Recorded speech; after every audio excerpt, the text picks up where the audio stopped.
இன்னைக்கு உங்களோட நம்ம கிச்சனுக்கு ரொம்பவே யூஸ்ஃபுல்லாக இருக்கக்கூடிய நிறைய டிப்ஸ் வந்து ஷேர் பண்ணிக்க போகிறேன். ஸோ அந்த டிப்ஸ் எல்லாத்தையும் ஃபுல்லாக பார்த்து தெரிஞ்சுக்கோங்க. உங்களோட ஃபேவரட் டிப்ஸ் என்ன அப்படின்றத எனக்கு மறக்காமல் கமெண்ட் செக்ஷனில் சொல்லுங்கள். ஹாய் ஃப்ரெண்ட்ஸ், நான் உங்கள் சுபைதா ஜாக்ஸ் கிச்சன்லேருந்து. இது உங்களுக்கான சேனல் நமது மொழியில். ஒரு டிப்பாக பார்த்துடலாம் வாங்க. பொதுவாக நம்ம ரெஸ்டாரண்ட்டில் போய் வாங்கி சாப்பிட்ற மயோனஸாக இருக்கட்டும், இல்லை நம்ம வீட்டிலையே செய்கிற மயோனஸாக இருக்கட்டும், நம்ம வந்து பச்சை முட்டையை வச்சு தான் மயோனஸ் வந்து ப்ரிப்பேர் பண்ணுவோம். ஆனால் அது சாப்பிடும்போது வந்து பார்த்திங்கன்னா அது பச்சை முட்டையில் செஞ்சது அப்படின்ற ஒரு கில்ட் எப்போயுமே இருக்கும். எவ்வளோ தூரத்துக்கு அது ஹைஜீனாக நம்ம உடம்புக்கு நல்லதுன்றதும் யாருக்குமே தெரியவே தெரியாது. பட் இன்றைக்கி உங்களோட நான் வந்து ஒரு டிப்ஸ் ஷேர் பண்ணிக்க போகிறேன். நம்ம வந்து நல்ல வேக வச்ச முட்டையிலேயே சூப்பரான மயோனஸ் செய்யலாம். இந்த ஒரு 3 முட்டையை வந்து நான் வேக வச்சு எடுத்திருக்கேன். அந்த மஞ்சக்கருவை நீக்கிட்டு ஒரு மிக்சர் ஜாரில் போட்டுக்கிறேன். 1/2 பல்லு பூண்டு சேர்த்துக்கிறேன். 2 ஸ்பூன் எலுமிச்சம்பழம் சாறு, 3 டேபிள் ஸ்பூன் தண்ணி விட்டு இதை மிக்சர் ஜாரில் போட்டு நல்லா பிளெண்ட் பண்ணி எடுத்துக்கலாம். நல்லா கெட்டி எதுவுமே இல்லாமல் இப்போ நான் காமிச்சிருக்கேன் பாருங்கள். இந்த மாதிரி உங்களுக்கு நல்ல ஒரு லிக்விடாக வந்து நம்மளுக்கு வந்து வந்துடும். இந்த அளவுக்கு லிக்விடாக வந்ததுக்கப்புறம் இதில் ஒரு 3 டேபிள் ஸ்பூன் ஆயில் விட்டுக்கலாம். ரீஃபைண்ட் ஆயில் வந்து நீங்கள் எந்த ஒரு ஃப்ளேவரும் இல்லாமல், அதாவது கடலெண்ணெய்லாம் நம்ம யூஸ் பண்ண முடியாது. எதர் நீங்கள் ஆலிவ் ஆயில் யூஸ் பண்ணலாம், அப்படி இல்லாட்டினா நீங்கள் வந்து ரீஃபைண்ட் ஆயில் யூஸ் பண்ணலாம்.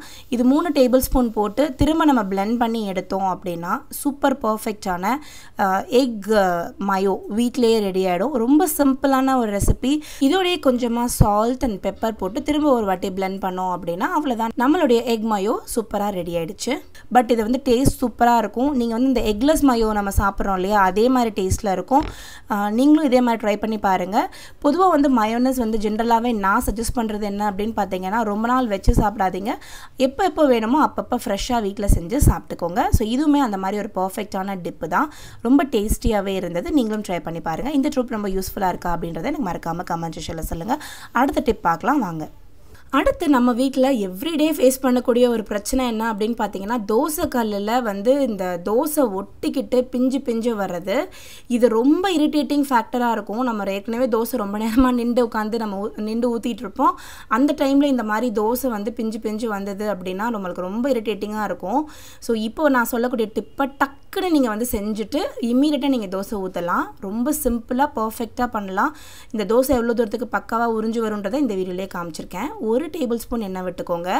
அடுத்து இதில் கொஞ்சமாக வந்து பார்த்திங்கன்னா வெந்தயம் சேர்த்துக்கோங்க. வெந்தயத்தில் இருக்கக்கூடிய அந்த ஒரு லைட்டாக ஒரு ஸ்டிக்கினஸ் வந்து நம்மளுக்கு நம்ம தோசைக்கல்லை சீசன் பண்ணுறதுக்கு ரொம்பவே ஹெல்ப் பண்ணும். அடுத்து கொஞ்சமாக வந்து கல் உப்பு சேர்த்துக்கோங்க. கல் உப்பு இல்லைன்னா நம்ம தூள் உப்பு கூட சேர்த்துக்கலாம்.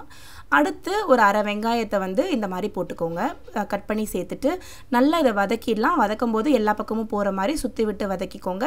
இந்த வெங்காயம் எல்லாமே நல்லா ப்ரௌன் கலர் ஆகட்டும். ப்ரௌன் கலர் ஆனதுக்கப்புறம் இதை வந்து நீங்கள் டிஸ்கார்ட் பண்ணிடலாம். இப்போ நீங்கள் கேட்கலாம், இதுக்கு பதிலாக நம்ம வெங்காயத்தை வந்து லைட்டாக சுற்றி விட்டுட்டே வந்து நம்ம வந்து இதை நம்ம தோசை ஊற்றலாமே அப்படின்னு சொல்லிட்டு. பட் அந்த மாதிரி சுற்றி விடுறத விட நீங்கள் ஒரு வாட்டி இந்த மாதிரி செஞ்சுக்கிட்டீங்க அப்படின்னா உங்களுக்கு அடுத்து வந்து பார்த்திங்கன்னா கிட்டத்தட்ட ஒரு 2-3 மாதம் வரைக்கும் உங்களோட தோசைகள் வந்து கம்ப்ளீட்டாக நல்ல ஒரு சீசனில் இருக்கும். நீங்களா டெம்பரேச்சர் ஏதாவது ஹை பண்ணால் தான் அந்த சீசனிங் வந்து உங்களுக்கு போகும். ஸோ 2-3 months ஒன்ஸ் இந்த மாதிரி பண்ணி வச்சுக்கிட்டீங்க அப்படின்னா உங்களுடைய தோசைகள் வந்து பக்காவான ஒரு நான்ஸ்டிக்காக இருக்கும். உங்களுடைய இரும்பு தோசைகளில் வந்து பக்காவான தோசை வரும். ஸோ இது நல்லா ப்ரௌன் ஆனதுக்கப்புறம் இது எல்லாத்தையுமே நம்ம வந்து டிஸ்கார்ட் பண்ணிடலாம். டிஸ்கார்ட் பண்ணிவிட்டு ஒரு க்ளீனான கிளாத்தை வச்சு தொடச்சிட்டு இதை இமீடியட்டாக வந்து தண்ணி தெளித்து டெம்பரேச்சர் டவுன் பண்ணி தோசை ஊற்றணும் அப்படின்னா பர்ஃபெக்டான தோசை வந்து நம்மளுக்கு வந்துடும். இந்த தோசை வந்து பார்த்திங்கன்னா கையிலேயே உரிச்சு எடுத்துடலாம். இந்த மாதிரி அவ்வளோ பர்ஃபெக்டாக ரெடி ஆகிடுச்சு பாருங்கள். இந்த டிப்பு உங்களுக்கு ரொம்ப யூஸ்ஃபுல்லாக இருக்கும் அப்படின்னு நினைக்கிறேன். யூஸ்ஃபுல்லாக இருக்கா அப்படின்றத எனக்கு மறக்காமல் கமெண்ட் செக்ஷனில் சொல்லுங்கள். அண்ட் இந்த தோசைகள் நீங்கள் வாங்கணும்னு ஆசைப்படுறீங்க அப்படின்னா நம்மளோட ராஷ் குக்வெஸ்ட்டில் அவைலபிளாக இருக்குது. அண்ட் பையிங் லிங்க் டிஸ்கிரிப்ஷனில் இருக்குது, செக் பண்ணி பாருங்கள். அடுத்த டிப் பார்க்கலாம் வாங்க. நம்ம வீடுகளில் வந்து பார்த்திங்கன்னா பொதுவாக குருமா இந்த மாதிரி விஷயங்கள்லாம் வைக்கும்போது நம்ம வந்து எல்லா மசாலாவும் நல்லா போட்டிருந்தாலுமே ஒரு சில டைம் ஒரு ஃப்ளேவர் வந்து நம்மளுக்கு கிடைக்காம இருக்கும். அந்த மாதிரி டயத்தில் இப்போ நான் சொல்லக்கூடிய டிப்பை வந்து நீங்கள் ட்ரை பண்ணி பாருங்கள். ரொம்பவே வந்து நல்லாயிருக்கும். நீங்கள் நார்மலாக என்னென்ன மசாலாஸ் கொடுத்து நீங்கள் வந்து குருமா பண்ணுவீங்களோ அதே மாதிரி செஞ்சுக்கோங்க. குருமா எல்லாம் செஞ்சு முடிச்சதுக்கப்புறம் கடைசியாக இறக்குவீங்க இல்லையா, அப்போ வந்து 1 டேபிள் ஸ்பூன் தேங்காய் எண்ணெயை மேலாக்கில் ஊற்றி அப்படியே க்ளோஸ் பண்ணி வச்சிட்டிங்க அப்படின்னா செம்ம ஃப்ளேவராக சூப்பராக மனமாக இருக்கும். நீங்களும் இதே மாதிரி ட்ரை பண்ணி பாருங்கள். நான் யூஸ் பண்ணுறது வந்து பார்த்திங்கன்னா டிசானோவுடைய cold press virgin coconut oil தான் நான் யூஸ் பண்ணுறேன். இது 100% நேச்சுரல். ஸோ நீங்களும் இந்த மாதிரி நேச்சுரலான ஆயில் வந்து நீங்கள் வந்து ஊற்றிக்கலாம். ஸோ சூப்பரான இந்த குருமா டிப்பு உங்களுக்கு பிடிச்சிருக்கும் அப்படின்னு நினைக்கிறேன். அடுத்து வந்து நம்ம வீட்டில் அந்த மிளகாத்தூள் அரைக்கிறது அப்படின்றது வந்து நம்ம மோஸ்ட்லி கடையில் வாங்காமல் வீட்டில் தான் அரைப்போம்.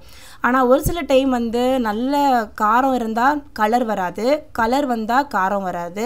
ஸோ இந்த மாதிரியான ப்ராப்ளம் இருக்கும். இப்போ நான் சொல்கிற ப்ரொப்போசிஷனில் வந்து நீங்கள் யூஸ் பண்ணிங்க அப்படின்னா நல்ல ஒரு கலர் கிடைக்கும். அது காரமும் கரெக்டாக இருக்கும். குண்டு மிளகா, நீட்ட மிளகா, அப்புறம் காஷ்மீரி மிளகா 3மே வந்து ஈக்குவல் போர்ஷனில் எடுத்துக்கோங்க. எடுத்துட்டு இதை வந்து ஒரு கடாயை வந்து சூடு பண்ணி அதை ஆஃப் பண்ணிட்டேன். அதுக்கப்புறம் அதில் போட்டு லைட்டாக வறுத்துக்கலாம். இந்த வெயில் இல்லாத டயத்தில் நீங்கள் வந்து மிளகாத்தூள் அரைக்கணும் அப்படின்னா இந்த மாதிரி நம்ம அரைச்சிக்கலாம். வெயில் இருக்குன்னா நீங்கள் மொட்டை மாடியில் வந்து காய போட்டுக்கோங்க. இந்த மாதிரி மழை காலமாக இருக்குது, வெயில் காலமாக இருக்குது, அந்த டைத்தில் உங்களுக்கு மிளகாத்தூள் காலியாக போயிடுச்சுன்னா என்ன பண்ணுறது, இந்த டிப் யூஸ் பண்ணுங்கள். சட்டி நல்லா வந்து ஒரு கடாயை நல்லா சூடு பண்ணதுக்கப்புறம் அதில் போட்டு அந்த சூட்டோடையே லைட்டாக வறுத்தோம் அப்படின்னா அந்த சூட்டுக்கே நல்லா வந்து மிளகாலாம் வந்து மொடமொடன்னு ஆகிடும். அதுக்கப்புறம் லைட் அப்படி உடைச்சோம் அப்படி பண்ணிங்கன்னா பட்டுன்னு உடையும். இப்போ இதை வந்து நம்மளுடைய அரைக்கிறதுக்கு ரெடி ஆகிடுச்சு. நீங்கள் மில்லில் எடுத்துகிட்டு போய் அரைக்கினாலும் அரைச்சிக்கலாம். என்கிட்ட வந்து வீட்லேயே ஸ்பைஸ் கிரைண்டர் இருக்குது. அந்த ஸ்பைஸ் கிரைண்டரை வச்சு நான் வந்து இப்போ வீட்டிலேயே ரெடி பண்ணிக்கிறேன். பார்த்தீங்கன்னா தெரியும் பர்ஃபெக்டான கலர், காரமும் இதில் பர்ஃபெக்டாக இருந்தது. இதே மாதிரி நீங்களும் ட்ரை பண்ணி பாருங்கள். அண்ட் எப்படி வந்திருக்கு அப்படின்றத எனக்கு மறக்காமல் கமெண்ட் செக்ஷனில் சொல்லுங்கள்.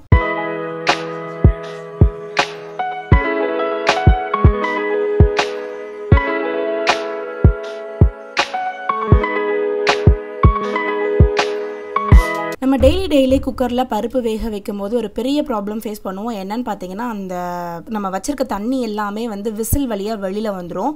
அந்த இடத்தையும் ஃபுல்லாக மெஸ் ஆயிரும். நம்ம பருப்பில் வச்சுருக்க தண்ணியுமே வந்து ஃபுல்லாக வந்து வெளில வந்துடும். அந்த தண்ணியோடு சேர்த்து சத்துகளும் வந்து வெளியில் போயிடும். ஸோ இப்போ நான் சொல்லக்கூடிய டிப்பை நீங்கள் சிம்பிளாக ஃபாலோ பண்ணிங்கனாலே போதும். அந்த மாதிரி ப்ராப்ளம்ஸை நம்ம அவாய்ட் பண்ணலாம். நம்ம வந்து குக்கர் மூடி போடுறதுக்கு முன்னாடி அந்த குக்கர் விசில் இருக்கு இல்லையா, அதாவது அந்த நாப் இருக்குது பாருங்கள், இந்த இடத்துல கொஞ்சமாக நெய்யோ இல்லை எண்ணெயோ லைட்டாக வச்சுட்டு அதுக்கப்புறம் நம்ம வந்து விசில் குக்கர் மூடி போட்டோம் அப்படின்னா விசில் வந்து வரும்போது தண்ணி எதுவுமே வெளியில் வராது, எல்லாமே உள்ளுக்குள்ளேயே திரும்ப விழுந்துக்கிறோம். ஸோ இந்த டிப்பையும் நீங்கள் ட்ரை பண்ணி பாருங்கள். இப்போ நான் ஷேர் பண்ணிக்கிட்ட டிப்ஸ் எல்லாமே உங்களுக்கு ரொம்ப யூஸ்ஃபுல்லாக இருக்கும் அப்படின்னு நினைக்கிறேன். ரொம்ப யூஸ்ஃபுல்லாக இருக்குது அப்படின்னா கண்டிப்பாக இதில் எந்த டிப் உங்களுக்கு யூஸ்ஃபுல்லாக இருந்ததுன்றதை மறக்காமல் கமெண்ட் செக்ஷனில் சொல்லுங்கள். மறக்காமல் லைக் பண்ணுங்கள், உங்கள் ஃப்ரெண்ட்ஸோட ஷேர் பண்ணுங்கள். நான் உங்களை அடுத்த வீடியோவில் சந்திக்கிறேன். அது வரைக்கும் பை பாய்.